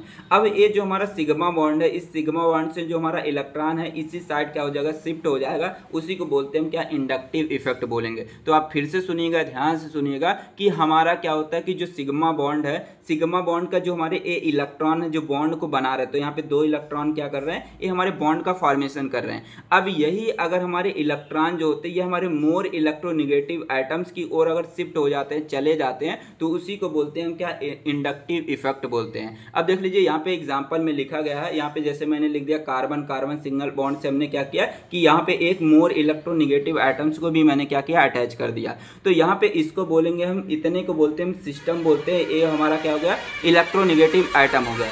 अगर क्या होता है कि यहाँ पे लिखा गया इलेक्ट्रोनेगेटिव एटम्स ऑफ एक्स, अगर ये हमारा ज़्यादा इलेक्ट्रोनेगेटिव रहता है, एक्स जो रहता है ये ज़्यादा इलेक्ट्रोनेगेटिव है, मतलब इसके ऊपर क्या है, डेल्टा निगेटिव है, मतलब कि ये हमारा क्या है, मोर इलेक्ट्रोनेगेटिव एटम है। अगर ये हमारा ज़्यादा इलेक्ट्रोनेगेटिव एटम्स होता है और ये वाला जो है इस साइड वाला अगर एक कम इलेक्ट्रोनेगेटिव एटम्स होता है, तो ये जो हमारे यहाँ पे सिग्मा बॉन्ड है इसका इलेक्ट्रॉन्स जो होते हैं इस साइड शिफ्ट हो जाते हैं। इसी को बोलते हैं इंडक्टिव इफेक्ट बोलते हैं। अब देख लीजिए यहाँ पे दूसरा भी लिखा गया। अब इसको मतलब ये इस साइड क्यों जा रहा है, ए वाला इस साइड क्यों जा रहा है, अभी आगे डिस्कस करने वाले हैं। प्लस आई इफेक्ट के बारे में, माइनस आई इफेक्ट के बारे में वहां पे समझेंगे। तो यहाँ पे भी हम एग्जांपल देख रहे हैं। तो यहाँ पे जैसे मान लीजिए दूसरा हमारा यहाँ पे है, ये इसको इतने को बोलेंगे हम सिस्टम बोलेंगे, और यहाँ पे दूसरा हमारा इस तरीके से जो है इलेक्ट्रोनेगेटिव एटम्स प्रेजेंट है। अब देख लीजिए यहाँ पे क्या है कि हमारा जो वाई है ये हमारा कम इलेक्ट्रोनेगेटिव है, और लेकिन हमारा जो कार्बन है ये हमारा ज्यादा इलेक्ट्रोनेगेटिव है। तो ये हमारा जो पाई बॉन्ड है इसका जो हमारा इलेक्ट्रॉन होगा इस साइड शिफ्ट होगा। तो मैंने इस तरीके से दिखा दिया कि इस साइड शिफ्ट होगा, और इसी को बोलते हैं हम क्या, इसी शिफ्टिंग को बोलते हैं हम इंडक्टिव इफेक्ट बोलते हैं। अब देख लीजिए इंडक्टिव इफेक्ट जो होते हैं हमारे 2 तरीके से होते हैं। एक हमारा होता है क्या, प्लस आई इफेक्ट होता है, एक होता है हमारा माइनस आई इफेक्ट होता है। और इन दोनों का डिफरेंस, इन दोनों के बीच क्या डिफरेंस होते हैं, ये भी एग्जाम में पूछे जाते हैं। देख लीजिए सबसे पहले बात करेंगे प्लस आई इफेक्ट के बारे में। तो प्लस आई इफेक्ट को ध्यान से समझिएगा, एग्जाम में आते हैं काफी सारे इंपॉर्टेंट, बहुत ज्यादा इंपॉर्टेंट है। और यहाँ से एक चीज ध्यान रखिएगा, जो चीजें मैं एग्जाम्पल से बताऊंगा उसी तरीके से आपको सेंटेंस में बना के लिख के आनी है। और यहाँ पे अगर चीजें जो मैंने लिखी है, 2 यहाँ पे इंपॉर्टेंट पॉइंट लिखी है, अगर आपको समझ नहीं आ रहा डजेंट मैटर, यहाँ पे जो एग्जाम्पल से बताऊंगा उसी को ध्यान से सुनिएगा। जैसे मान लीजिए यहाँ पे मेरे पास कार्बन है, 3-4 कार्बन इस तरीके से मेरे प्रेजेंट है। अब इस कार्बन से हमारा क्या है, एक हमारा एक्स एटम इस तरीके से अटैच है। अब जो हमारा एक्स एटम है इसके ऊपर डेल्टा पॉजिटिव है, और हमारा जो कार्बन है इसके ऊपर डेल्टा निगेटिव है। अब इसके ऊपर डेल्टा पॉजिटिव है, मतलब कि हमारा क्या है, लेस इलेक्ट्रोनेगेटिव है। क्या है, लेस इलेक्ट्रोनेगेटिव एटम्स है, ठीक है, लेस इलेक्ट्रोनेगेटिव एटम है। अब ये हमारा लेस इलेक्ट्रोनेगेटिव इसलिए क्योंकि इसके ऊपर डेल्टा पॉजिटिव। और मैंने पीछे बताया था जो हमारा लेस इलेक्ट्रोनेगेटिव होता है, इसका जो यहाँ पे सिग्मा बॉन्ड होता है, सिग्मा बॉन्ड में जो हमारे इलेक्ट्रॉन प्रेजेंट होते हैं ये हमारे किस साइड खींचे जाएंगे, हमारे इस साइड शिफ्ट हो गए, मतलब कि कार्बन के साइड शिफ्ट हो गए। और यहाँ पे जो इफेक्ट देते हैं इसको बोलते हैं क्या, प्लस आई इफेक्ट बोलते हैं। समझ गए। तो यहाँ पे लिखा भी गया कि ये मान लीजिए हमारा क्या एक तरीके का सिस्टम हो गया, और जो हमारा सिस्टम है, अब इसके कंपेयर में जो हमारे यक्स एटम है इसकी इलेक्ट्रोनिगेटिविटी क्या है, कम है, मतलब कि ये हमारा ज़्यादा इलेक्ट्रोनिगेटिव है क्योंकि इसके ऊपर क्या है डेल्टा माइनस प्रेजेंट है और इसके ऊपर डेल्टा पॉजिटिव है। तो हमारे जो ये इलेक्ट्रॉन्स होते हैं जब हमारे बॉन्ड बना रहे ये हमारे क्या होंगे कार्बन की साइड क्या होंगे खींचे जाएंगे, इसी को बोलते हैं हम क्या प्लस आई इफेक्ट बोलते हैं। अब उसी का उल्टा सेम होता है हमारा माइनस इफेक्ट होता है। माइनस इफेक्ट में ध्यान समझिएगा, जैसे मान लीजिए एक कार्बन का एक हमारा सिस्टम है। अब एक कार्बन का सिस्टम में क्या है कि हमारा जो कार्बन है इसके ऊपर डेल्टा पॉजिटिव है और इसके ऊपर वाई के ऊपर हमारा क्या है डेल्टा निगेटिव प्रेजेंट है। मतलब कि डेल्टा निगेटिव है ये हमारा क्या है मोर इलेक्ट्रोनिगेटिव है किसके कंपेयर में, जो हमारे सिस्टम है कार्बन का सिस्टम है इसकी कंपेरिजन में। तो ये हमारा जो यहाँ पे सिग्मा बॉन्ड है तो इसका जो इलेक्ट्रॉन होगा ये हमारा वाई के साइड हमारा क्या होगा शिफ्ट होना स्टार्ट हो जाएगा और जो हमारा यहाँ पे इफेक्ट देगा जो इंडक्टिव इफेक्ट देगा उसी को बोलते हैं हम क्या, इसी को बोलते हैं माइनस आई इफेक्ट बोलते हैं। समझ गए सारी चीजें। लीजिए आगे बात करेंगे टेस्ट फॉर कार्बोक्सिलिक एसिड के बारे में और इसको मैंने पीछे ही डिस्कस कर लिया था क्वेश्चन नंबर 2 में, तो वहां से जाके देख करके लिख सकते हैं। अब देख लीजिए इसी क्वेश्चन में पूछा गया कि qualitative test for ester. Ester का मतलब होता है RCOOR- होता है, मतलब कि इसको एस्टर बोलते हैं। अब क्वालिटेटिव टेस्ट का मैंने पीछे ही मतलब बताया था किसी भी सैंपल के अंदर यही हमारे एस्टर ग्रुप प्रेजेंट है या नहीं प्रेजेंट है, इसके लिए जो भी टेस्ट करते हैं उसको बोलते हैं क्वालिटेटिव टेस्ट बोलते हैं। तो इसमें सबसे पहला हमारा टेस्ट आ जाता है हाइड्रोक्सिमिक एसिड टेस्ट आ जाता है। अब देख लीजिए इस टेस्ट को करते कैसे हैं, तो सबसे पहले क्या करते हैं हम ले लेते हैं टेस्ट ट्यूब ले लेते हैं। अब उस टेस्ट ट्यूब के अंदर क्या करते हैं सैंपल के अंदर डाल लेते हैं, उसी सैंपल को डालेंगे जिसके बारे में हमें पता करना है कि उसके अंदर हमारे एस्टर ग्रुप प्रेजेंट है या नहीं प्रेजेंट है, उस सैंपल को क्या करते हैं डाल लेते हैं। अब इसी टेस्ट ट्यूब के अंदर क्या करते हैं हाइड्रोक्सिल एमीन हाइड्रोक्लोराइड डाल लेंगे और इसके साथ साथ सोडियम हाइड्रोक्साइड भी इसी के अंदर हम डाल लेते हैं। अब डालने के बाद क्या करते हैं इसको 5 मिनट के लिए हीट करते हैं। अब हीट करते हैं तो फिर क्या हो जाता है कि उसको बाद में क्या करते हैं कुछ टाइम के लिए ठंडा होने के लिए रख देंगे, उस मिक्सचर को ठंडा होने के लिए रख देते हैं। अब जैसे ही हमारा क्या हो जाता है वो ठंडा हो जाता है फिर उसके अंदर डालते हैं फेरिक क्लोराइड का कुछ ड्रॉप डालते हैं। अब जैसे कुछ ड्रॉप फेरिक क्लोराइड डालते हैं फिर क्या करते हैं उसका कलर ऑब्जर्व करते हैं। अब देखते हैं उसमें कलर का क्या चेंजेस आ रहा है। अगर उसमें क्या होता है कि या तो पर्पल या वायलेट कलर फॉर्म हो रहा है मतलब कि उसके अंदर एस्टर हमारे प्रेजेंट है। अगर उसके अंदर मतलब कि कोई भी कलर नहीं आ रहा मतलब कि वह हमारा येलो का येलो ही रह जाता है, मतलब कि जब सारी चीजें मिक्स करेंगे तो वह हमारा येलो कलर का आएगा। अगर वो हमारा येलो कलर का ही रह जाता है मतलब उसके अंदर कोई भी कलर का चेंजेस नहीं आते हैं, मतलब कि उसके अंदर एस्टर क्या हमारे एब्सेंट है प्रेजेंट नहीं है। अब देख लीजिए दूसरा इसी में टेस्ट आ जाता है, मतलब कि एस्टर को पता करने के लिए दूसरा टेस्ट आ जाता है जिसको बोलते हैं सॉफ्टनिफिकेशन टेस्ट बोलते हैं। इसमें क्या करते हैं एक टेस्ट ट्यूब लेते हैं, टेस्ट ट्यूब के अंदर हम सैंपल को डालते हैं। सैंपल को डालने के बाद क्या करते हैं कुछ ml हम क्या करते हैं डाइल्यूट NaOH का सोल्यूशन डालते हैं। अब उसको डालने के बाद मिक्स कर देते हैं। जब मिक्स हो जाता है उसको 5 से 10 मिनट के लिए हीट कर देते हैं, गर्म कर देते हैं। अब देख लीजिए गर्म करने के बाद क्या करते हैं उसको हम ठंडा भी करते हैं। अब जैसे हमारा ठंडा हो जाता है मिक्सचर उसके अंदर क्या करते हैं डाइल्यूट HCl डाल देते हैं। डाइल्यूट HCl डालने के बाद क्या करते हैं उसको कुछ टाइम के लिए रख देते हैं। अब रखने के बाद उसमें कुछ चीजें ऑब्जर्व करते हैं, मतलब कि अगर उसके अंदर क्या होता है फ्रूटी स्मेल डिसअपीयर हो जाते हैं, मतलब कि महकना वो बंद हो जाता है, तो मतलब कि उसके अंदर क्या है एस्टर प्रेजेंट है। अगर उसका क्या होगा कि स्मेल जो होगा मतलब कि शराब की तरह अल्कोहल की तरह होगी तब भी क्या होगा कि उसके अंदर हमारे क्या है एस्टर प्रेजेंट है। अगर उसके अंदर क्या होगी व्हाइट पीपीटी नीचे मतलब कि व्हाइट प्रेसिपिटेट बन जाएगा तब भी उसके अंदर क्या हमारे एस्टर प्रेजेंट है। तो ये सारी चीजें अगर ऑब्जर्व होती है मतलब कि उसके अंदर हमारे एस्टर प्रेजेंट है। अगर ये सारी चीजें ऑब्जर्व नहीं होंगी तो उसके अंदर एस्टर प्रेजेंट नहीं है। अब देख लीजिए आगे आ जाता है क्वालिटेटिव टेस्ट फॉर एमाइड। अभी तो आपने क्वेश्चन को जब आप सॉल्व कर रहे थे तो यहाँ पे पूछा भी गया कि कार्बोक्सिलिक एसिड का टेस्ट बताइए, एमाइड का बताइए, एस्टर का बताइए। तो एस्टर का आपने देख लिया, कार्बोक्सिलिक एसिड का क्वेश्चन नंबर 2 में देखा था। एमाइड के बारे में बात करते हैं और यहाँ पे इंडक्टिव इफेक्ट मैंने बता ही दिया आपको। तो आइए बात करते हैं कि एमाइड को कैसे हम प्रेजेंट करते हैं, कैसे पता करते हैं। तो मान लीजिए मेरे पास सैंपल है। अब इस सैंपल के अंदर हमारे एमाइड प्रेजेंट है या एब्सेंट है, इसी को पता करने के लिए हम क्वालिटेटिव टेस्ट फॉर एमाइड करते हैं। अब यहाँ पे देख लेते हैं कि पहला जो हमारा टेस्ट आ जाता है जिसको हम बोलते हैं नाइट्रस एसिड टेस्ट बोलते हैं। अब देख लीजिए नाइट्रस एसिड टेस्ट में होता क्या है। इसमें सबसे पहले हम लेते हैं एक टेस्ट ट्यूब लेते हैं। अब उस टेस्ट ट्यूब के अंदर क्या करते हैं सैंपल डाल लेते हैं, मतलब जिसके बारे में हमें ये पता करना है कि उसके अंदर एमाइड प्रेजेंट है या नहीं प्रेजेंट है, उस सैंपल को डाल लेते हैं। अब डालने के बाद क्या करते हैं उसके अंदर हम डाइल्यूट HCl डालते हैं, कुछ ml डालते हैं उसके अंदर। फिर उसी के अंदर हम कोल्ड मतलब कि ठंडा सोडियम नाइट्राइड डालते हैं। अब सोडियम नाइट्राइड जो अब हम डालेंगे इसके अंदर ड्रॉप बाय ड्रॉप डालते हैं। फिर क्या करेंगे, हम ऑब्जर्व करेंगे कि उसके अंदर क्या रिएक्शंस हो रही है। अगर उसके अंदर क्या होंगे, गैस के बबल्स दिखाई देंगे, जैसे पेप्सी के अंदर निकलते हैं बबल्स, अगर वैसे बबल्स दिखाई देंगे मतलब कि उसके अंदर एमाइड प्रेजेंट है। अगर बबल्स नहीं दिखेंगे मतलब कि उसके अंदर एमाइड प्रेजेंट नहीं है। समझ गए। अब देख लीजिए अगला आ जाता है हमारा HCl सॉल्यूशन टेस्ट आ जाता है, मतलब कि हाइड्रोक्लोरिक सॉल्यूशन टेस्ट आ जाता है। तो इसके लिए क्या करते हैं, एमाइड के बारे में अगर पता करना तो HCl सॉल्यूशन टेस्ट करते हैं। तो सबसे पहले एक टेस्ट ट्यूब लेते हैं, उस टेस्ट ट्यूब के अंदर हम सैंपल को डाल लेते हैं। सैंपल डालने के बाद क्या करते हैं, उसके अंदर हम डाइल्यूट HCl डालते हैं। अब डाइल्यूट HCl उसी टेस्ट ट्यूब के अंदर डाल लेते हैं, फिर क्या करते हैं, उसको मिक्स कर देते हैं। मिक्स करने के बाद उसको हम हीट करते हैं, कुछ मिनट के लिए हीट करेंगे।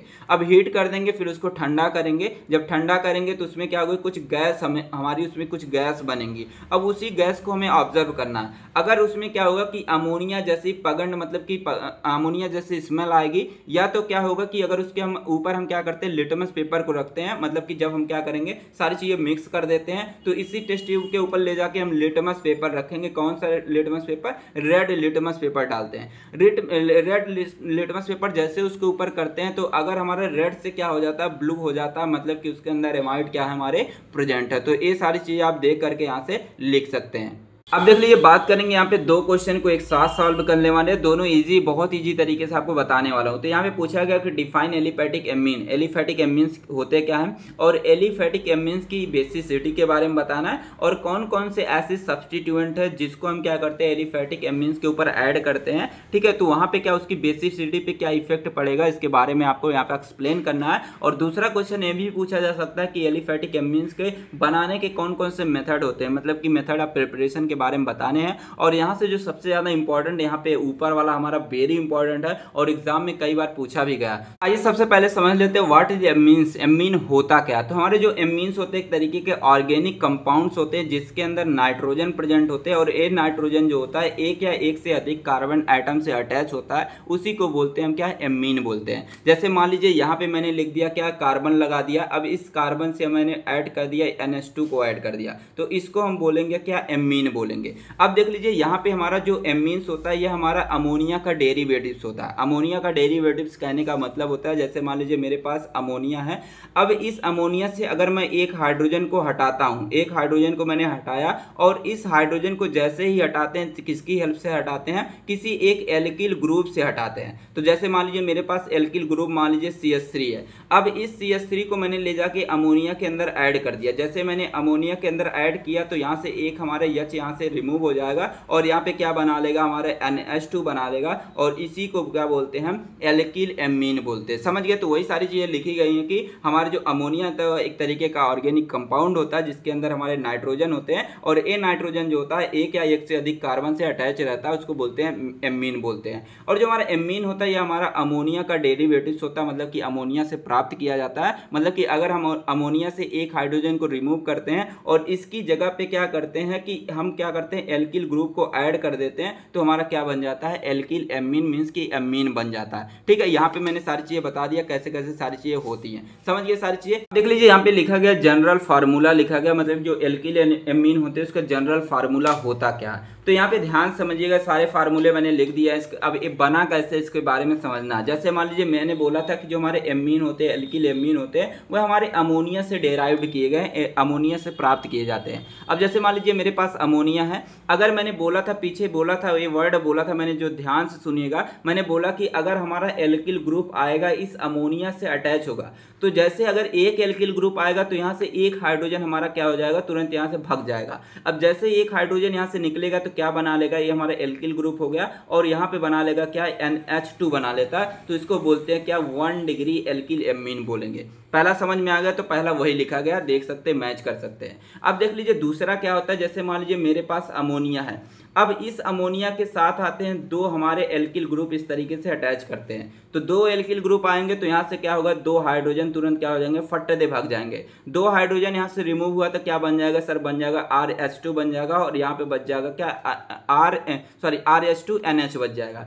तो इसको बोलेंगे क्या, सेकेंडरी एल्किल एमीन बोलते हैं। अब देख लीजिए तीसरा क्या होता है कि यहाँ पे अगर हमारे 3 एल्किल ग्रुप हैं, अब ये तीन एल्किल ग्रुप क्या करते हैं, हमारे अमोनिया से जाकर के अटैच होते हैं। जैसे अटैच अटैच होगा तो यहाँ पे अब तीनों हाइड्रोजन क्या हो जाएंगे, यहाँ से तुरंत भाग जाएंगे, अपना बोरिया बिस्तर उठाएंगे भाग जाएंगे। तो हमारा क्या बन जाएगा यहाँ पे सर, बन जाएगा R3N बन जाएगा, जिसको हम बोलते हैं क्या, टर्सरी एल्किल एमीन बोलते हैं। तो वही सारी चीजें देख सकते हैं, यहाँ पे टर्सरी एल्किल एमीन लिखा गया, यहाँ पे सेकेंडरी एल्किल एमीन लिखा गया और यहाँ पे हमारे प्राइमरी एल्किल एमीन लिखे गए। सारी चीजें आप मैच कर सकते हैं। अब देख लीजिए एग्जाम्पल भी लिखे गए हमारे एल्किल एमीन की, देख सकते हैं हमारा मेथिल, मतलब कि हमने क्या किया कि R की जगह एक हमने क्या किया, एल्किल ग्रुप लगाया और यहाँ पे अमोनिया से एक हाइड्रोजन हमारा गायब हो गया, तो बना लिया क्या, मेथिल एमीन बना लिया, जिसको बोलते हैं 1 डिग्री एल्किल एमीन बोलते हैं, जिसके बारे में हम अभी देखने वाले हैं। अब देख लीजिए दूसरा क्या आ जाता है, मैंने 2 एल्किल ग्रुप को इस तरीके से अमोनिया से ऐड किया, तो जैसे ऐड किया 2 हाइड्रोजन यहाँ से निकल गए। अब देख लीजिए 3 एल्किल ग्रुप को हमने क्या किया कि यहाँ पे अमोनिया से ऐड किया, तो यहाँ से तीनों हाइड्रोजन ग्रुप क्या करते हैं,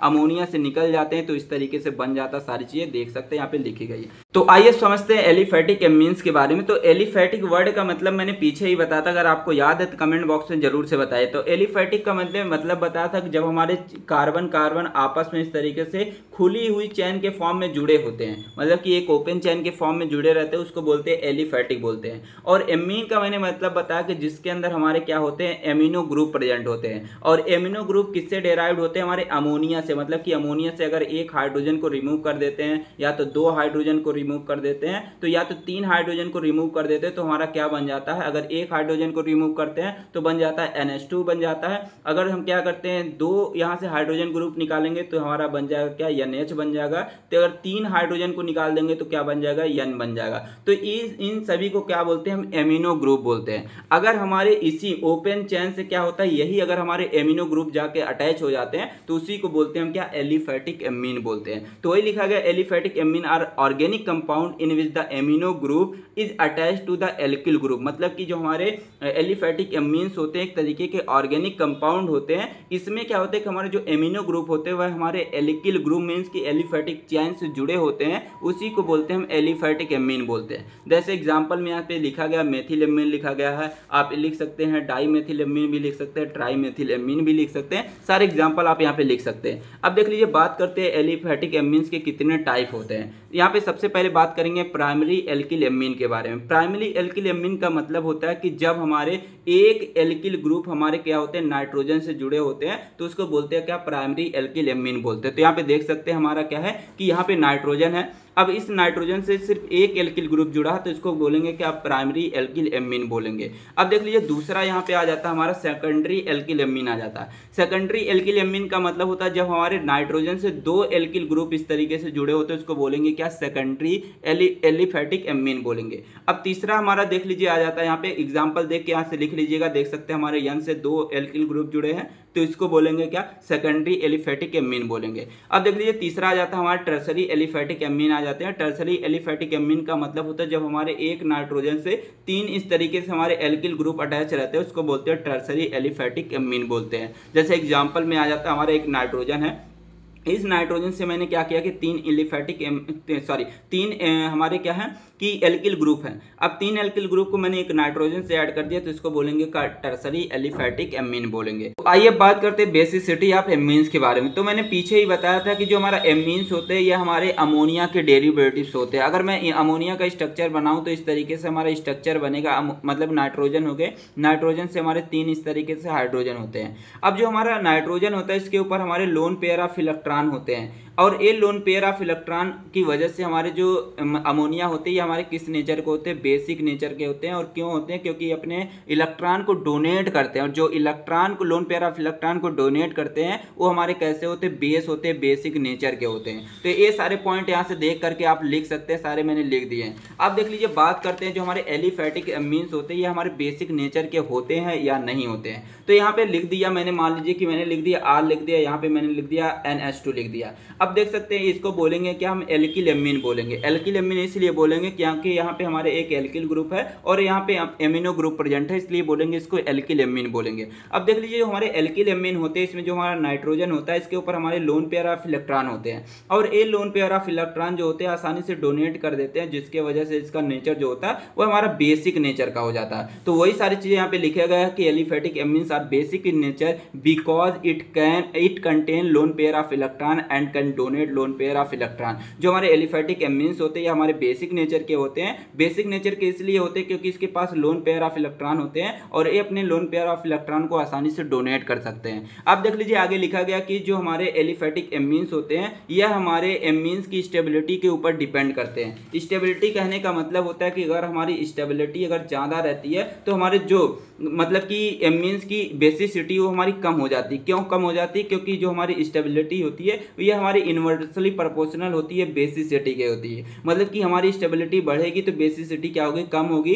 और अगर हमारी स्टेबिलिटी जो होती है अगर कम होती है तो हमारी जो बेसिसिटी होगी वो हमारी बढ़ती चली जाएगी। ये चीज़ें आपको ध्यान देनी है। तो वही सारी चीज़ें लिखा गया कि हमारी जो एमीन्स होती है इसकी जो बेसिसिटी होती है वह एमीन्स की स्टेबिलिटी के ऊपर डिपेंड करता है। मतलब कि अगर हमारी स्टेबिलिटी बढ़ती है तो हमारी बेसिसिटी कम हो जाएगी और अगर हमारी स्टेबिलिटी कम होगी तो हमारी बेसिसिटी बढ़ जाएगी। तो ये चीज़ें आपको ध्यान देनी है। अब देख लीजिए आगे लिखा गया कि हमारा जो मतलब कि एलिफेटिक एमीन्स है यह हमारा इसके ऊपर भी डिपेंड करता है कि हमारी जो एमीन्स हैं एल्किल एमीन्स होती है उसकी इलेक्ट्रॉन डेंसिटी कैसी है। मतलब कि अगर इलेक्ट्रॉन डेंसिटी हमारी ज़्यादा रहती तो हमारी बेसिसिटी भी बढ़ जाती। मीन्स कि इलेक्ट्रॉन डेंसिटी जो होती है वह डायरेक्टली प्रोपोर्शनल होती है बेसिसिटी के। अगर कोई भी चीज़ डायरेक्टली प्रोपोर्शनल रहेगी तो इधर वाली बढ़ेगी तो इधर वाली बढ़ेगी। मीन्स कि इलेक्ट्रॉन डेंसिटी बढ़ेगी तो बेसिसिटी बढ़ेगी। अगर हमारा यही इन्वर्सली प्रोपोर्शनल हो जाएगा तो एक साइड का बढ़ेगा दूसरे साइड का घटने लग जाएगा। ये चीज़ें आपको ध्यान देनी है। तो वही लिखा गया कि अगर हमारी इलेक्ट्रॉन डेंसिटी मतलब कि जो लोन पेयर ऑफ इलेक्ट्रॉन होते हैं जो नाइट्रोजन के ऊपर प्रेजेंट होते हैं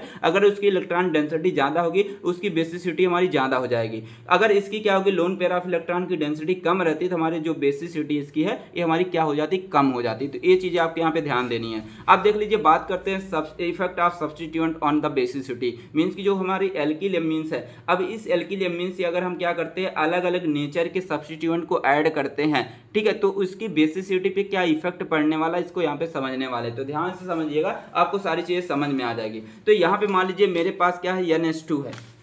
तो मेरे पास क्या है यहाँ पे एल्किल एमीन मैंने इस तरीके से लिख दिया NH2 लिख दिया। अब मैंने बोला कि जो हमारा N है इसके आप ऊपर क्या पाए जाते हैं? लोन पेयर ऑफ इलेक्ट्रॉन पाए जाते हैं। अब अगर मैं क्या करता हूँ इसी से मैं ऐड कर देता हूँ क्या? Electron withdrawing group. Electron withdrawing group का मतलब होता है जैसे मान लीजिए मैंने क्या किया इससे ऐड कर दिया Cl ग्रुप ऐड कर दिया, Br ग्रुप ऐड कर दिया, नाइट्रो ग्रुप ऐड कर दिया। ये सारे ग्रुप जिसको हम बोलते हैं इलेक्ट्रॉन विड्रॉइंग ग्रुप बोलते हैं। अगर मैं क्या करता हूँ एल्किल एमीन से इलेक्ट्रॉन विड्रॉइंग ग्रुप को ऐड कर देता हूँ सब्स्टिट्यूट कर देता हूं मतलब इसको ऐड करूंगा तो एक चीजों को यहां से रिमूव करेंगे उसको बोलते हैं सब्स्टिट्यूएंट रिएक्शन बोलते हैं। तो इलेक्ट्रॉन विड्रॉइंग ग्रुप को अगर मैं इससे ऐड करता हूं तो इसके वजह से क्या होती है कि हमारी जो इलेक्ट्रॉन डेंसिटी होती है इलेक्ट्रॉन डेंसिटी घटने लगती है। और मैंने पीछे ही बताया था कि जो हमारी इलेक्ट्रॉन डेंसिटी होती है डायरेक्टली प्रोपोर्शनल होती है बेसिसिटी की। मीन्स कि अगर हमारी इलेक्ट्रॉन डेंसिटी बढ़ती है तो बेसिसिटी बढ़ेगी, अगर इलेक्ट्रॉन डेंसिटी कम होती है तो बेसिसिटी क्या हो जाएगी? कम हो जाएगी। तो यहाँ पे देख सकते हैं इलेक्ट्रॉन डेंसिटी हमारी क्या हो रही? कम हो रही, क्योंकि यहाँ पे क्या है इलेक्ट्रॉन विड्रॉइंग ग्रुप इससे अटैच है। तो अगर इलेक्ट्रॉन डेंसिटी कम हो रही तो मतलब कि हमारी जो बेसिसिटी है अभी क्या हो जाएगी? कम हो जाएगी। तो वही सारी चीजें लिखी गई हैं। तो यहाँ पे लिखा गया कि अगर हम क्या करते हैं कि इससे एल्किल एमीन से अगर इलेक्ट्रॉन विड्रॉइंग ग्रुप मीन्स की Cl Br नाइट्रो ग्रुप को ऐड करते हैं तो इलेक्ट्रॉन डेंसिटी क्या होने लगती है? कम होने लगती है। और अगर इलेक्ट्रॉन डेंसिटी कम होने लगेगी मतलब कि हमारी बेसिसिटी भी क्या हो जाएगी? कम हो जाएगी। क्यों हो जाएगी? क्योंकि इलेक्ट्रॉन डेंसिटी जो होता है डायरेक्टली प्रोपोर्शनल होता है बेसिसिटी की। मीन्स की इलेक्ट्रॉन डेंसिटी घट रही तो बेसिसिटी क्या होगी? घटेगी। अब देख लीजिए दूसरा चीज है यहाँ पे लिखा गया कि हमारे जो इलेक्ट्रॉन विड्रॉइंग ग्रुप यहाँ पे W लिख लीजिएगा।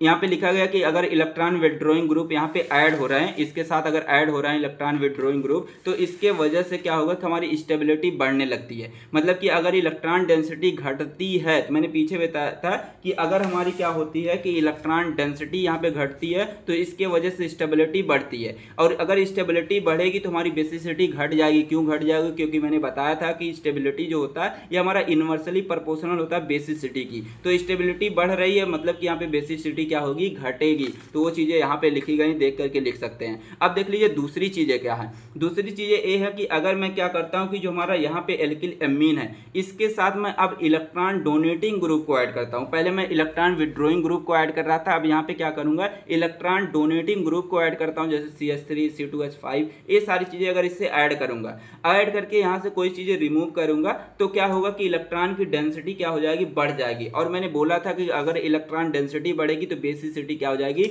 बढ़ जाएगी। तो इलेक्ट्रॉन डेंसिटी बढ़ी तो बेसिसिटी हमारी क्या हो गई, बढ़ गई। और जब मैंने ये भी बोला था कि अगर हमारी क्या होती है कि यहाँ पे इलेक्ट्रॉन की डेंसिटी हमारी क्या होती है, बढ़ती है, तो हमारी जो स्टेबिलिटी होती है वो हमारी डिक्रीज होने लगती है। और अगर स्टेबिलिटी डिक्रीज होती है उसकी वजह से हमारी बेसिसिटी क्या होती है, बढ़ती है। क्यों बढ़ती है? क्योंकि ये हमारे स्टेबिलिटी जो होता है ये हमारी इन्वर्सली प्रोपोर्शनल होता है बेसिसिटी की। तो यहाँ पे अगर स्टेबिलिटी कम होगी, बेसिसिटी जाहिर सी बात हमारी बढ़ जाएगी। तो ये सारी चीजें आप यहाँ से देख करके आराम से लिख सकते हैं। तो आई होप आपको सारी चीजें समझ में आ गई होंगी। अब देख लीजिए आगे यहाँ पे पूछा गया था, मैंने बोला था कि पीछे हमारा जो क्वेश्चन यहाँ पे दिया गया था आपको दिखा देते हैं। तो यहाँ पे पूछा गया था कि एलिफेटिक एमीन्स क्या होते हैं, इसकी जो बेसिसिटी है इसके बारे में बताइए, और उसके साथ साथ जो हमारा आता है effect of substitution on the basicity, ये भी मैंने इसके बारे में डिस्कस कर लिया। लेकिन अब आगे पूछा गया कि हमारा एलिफेटिक एमीन्स को बनाते कैसे, किस किस रिएक्शन से बनाते हैं। जब इस क्वेश्चन को आप सॉल्व करेंगे सबसे पहले लिखेंगे कि एलिफेटिक एमीन्स होते क्या, कितने टाइप के होते हैं, तब जाकर के आप मेथड ऑफ प्रिपरेशन के बारे में लिखेंगे। तो ये चीज़ें मैंने यहाँ पे ऑलरेडी डिस्कस कर ली हैं, सारी चीज़ें मैंने बता भी दिया है। अब देख लीजिए बात करेंगे इसके मेथड ऑफ प्रिपरेशन के बारे में। मेथड ऑफ प्रिपरेशन में सबसे पहले हमारा आ जाता है reaction of alkyl halide with the ammonia, मतलब कि जो हमारे एल्किल हैलाइड होते हैं, एल्किल हैलाइड का रिएक्शन करवाते हैं अमोनिया के साथ। और पिछले वाले लेक्चर में मैंने बताया था कि what is alkyl halide, alkyl halide का मतलब होते क्या है। एल्किल हैलाइड का मतलब क्या होता है कि जब हमारे क्या होते हैं एल्किल ग्रुप से, एल्किल ग्रुप मतलब क्या होता है कि जैसे मान लीजिए मेरे पास क्या है यहाँ पे मान लीजिए मेरे पास मेथेन है। अब ये हमारा क्या है, इसको बोलेंगे हम एल्केन बोलेंगे। इसको क्या बोलते हैं, सल एल्केन बोलते हैं, क्योंकि इसका नाम मेथेन है। मतलब कि हमारा जो कार्बन है यह हमारे 4 हाइड्रोजन से सिंगल बॉन्ड के द्वारा जुड़ा है। अब क्या करते हैं, अगर इसी से मैं एक हाइड्रोजन को रिमूव कर देता हूं, अब एक हाइड्रोजन को रिमूव किया और इसके जगह मैंने क्या किया कि एक हाइड्रोजन ग्रुप को ऐड कर दिया, तो मेरा बन गया क्या, CH3Cl बन गया। तो इसी को बोलते हैं हम क्या, एल्किल हैलाइड बोलते हैं। मतलब कि जिसमें एल्किल ग्रुप हो और हैलाइड ग्रुप हो उसको बोलते हैं एल्किल हैलाइड बोलते हैं। तो यहाँ पे एल्किल हैलाइड का रिएक्शन करवाते हैं अमोनिया के साथ करवाते हैं। तो ए एल्किल हैलाइड हो गया, जिसका नाम क्या हो गया, एथिल ब्रोमाइड बोलते हैं। एथिल ब्रोमाइड का रिएक्शन करवाते हैं हम किसके साथ करवाते हैं, अमोनिया के साथ करवाएंगे। अब जैसे इन दोनों का रिएक्शन करवाएंगे तो हमारा बन जाएगा क्या, एथिल एमीन बन जाएगा। और एथिल एमीन जो होता है एक तरीके का क्या होता है, हमारा एलिफैटिक एमीन होता है। समझ गए? तो सबसे पहला हमारा रिएक्शन ए हो जाएगा। अब देख लीजिए दूसरा आ जाता है रिएक्शन ऑफ नाइट्रो एल्केन, मतलब कि नाइट्रो एल्केन के साथ रिएक्शंस करवाने वाले हैं। तो यहाँ पे नाइट्रो एथेन का रिएक्शन करवाते हैं H2, मतलब कि हम हाइड्रोजन गैस के साथ रिएक्शन करवाते हैं और हम प्लेटिनम के प्रेजेंस में करवाते हैं, तो हमारा बन जाता है एथिल एमीन, मतलब कि यहाँ पे एलिफैटिक एमीन बन जाता है। तीसरा रिएक्शन हम क्या करवाते हैं, रिडक्शन ऑफ नाइट्राइल, नाइट्राइल का रिडक्शन करवाते हैं, मतलब कि यहाँ पे लेते हैं एथिल साइनाइड लेते हैं, इसका रिएक्शन करवाते हैं 2 molecules of hydrogen presence of Pt, मतलब कि प्लेटिनम के प्रेजेंस में। तो यहाँ पे बन जाता है 1 डिग्री एमीन्स बन के हमारा क्या हो जाता है, रेडी हो जाता है। तो ये सारी चीजें आप यहाँ से देख करके लिख सकते हैं। अब देख लीजिए बात करते हैं, अगला आ जाता है हमारा रिडक्शन ऑफ ऑक्सिम्स से रिडक्शन करवाते हैं। तो यहाँ पे क्या करते हैं, सबसे पहले लेते हैं हम क्या, प्रोपियोनो एल्डिहाइड ऑक्सिम लेते हैं, इसका रिएक्शन करवाते हैं वाटर के साथ करवाएंगे, तो यहाँ पे हमारा क्या बन जाता है, 1 डिग्री एल्किल एमीन बन के रेडी हो जाता है। तो ये सारी चीज़ आप यहाँ से देख करके लिख सकते हैं। अब देख लीजिए अगला रिएक्शन आ जाता है रिएक्शन ऑफ एमीन। एमीन का रिएक्शन क्या क्या हो सकता है, सबसे पहला हमारा दिया गया है, ठीक है, साल्ट फॉर्मेशन मतलब कि जो हमारा बेस होता है, जैसे हमने ले लिया यहाँ पे क्या, हमने ले लिया एथिल एमीन ले लिया, एथिल एमीन का रिएक्शन करवाते हैं एसिड के साथ। अब एसिड के साथ रिएक्शन करवाएंगे तो यहाँ पे क्या बनेगा, हमारा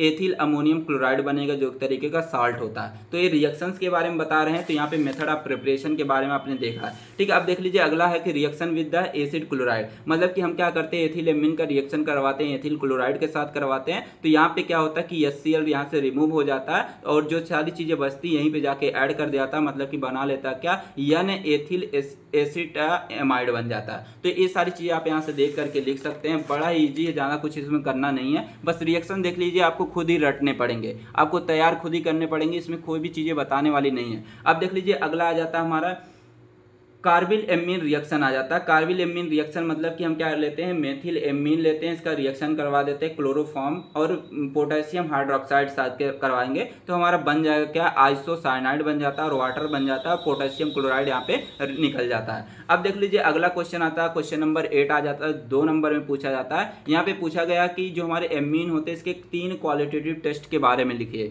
तो आप लिख देंगे litmus test, carboxyl amine test, तीसरा आ जाता है हमारा नाइट्रस ऑक्साइड टेस्ट आ जाता है। अब देख लीजिए तीनों के बारे में मैंने यहाँ पे एक्सप्लेन भी कर दिया और एग्जाम में 2 नंबर में पूछे जाते हैं, बस टेस्ट के नाम भी पूछे जाते हैं, लेकिन मैं यहाँ पे एक्सप्लेन भी कर दिया हूँ। सबसे पहले बात करते हैं लिटमस टेस्ट के बारे में। लिटमस टेस्ट देख लीजिए कैसे करते हैं। सबसे पहले क्या लेते हैं, हम थोड़ा अमाउंट में सैंपल लेते हैं और उस सैंपल को क्या करते हैं, रेड लिटमस पेपर के ऊपर डाल देते हैं। अब जैसे ही डालेंगे क्या होगा, उसमें कलर में चेंजेस होंगे, मतलब कि जो रेड लिटमस पेपर है अगर ब्लू में चेंज हो जाएगा मतलब कि उसके अंदर हमारे एमीन प्रेजेंट है, क्योंकि एमीन जो होते हैं बेसिक नेचर के होते हैं और ये क्या करते हैं हमारे रेड लिटमस पेपर को ब्लू कर देते हैं। और अगर उसके अंदर कोई भी चेंजेस नहीं होते तो मतलब उसके अंदर हमारे एमीन प्रेजेंट नहीं है। अब देख लीजिए दूसरा आता है हमारा कार्बोक्सिल एमीन टेस्ट आता है, मतलब कि इसमें क्या करते हैं, जो हमारा सोल्यूशन सैंपल रहता है उसको लेते हैं। अब उस सैंपल के अंदर क्या कर देते हैं, हम 2 ड्रॉप क्लोरोफॉर्म डाल देते हैं। क्लोरोफॉर्म डालने के बाद उसके अंदर क्या करते हैं, एल्कोहलिक KOH डालते हैं, 2 ml डालेंगे। फिर क्या करेंगे, उस पूरे मिक्सचर को हम क्या करेंगे, वाटर बाथ के ऊपर हीट करते हैं।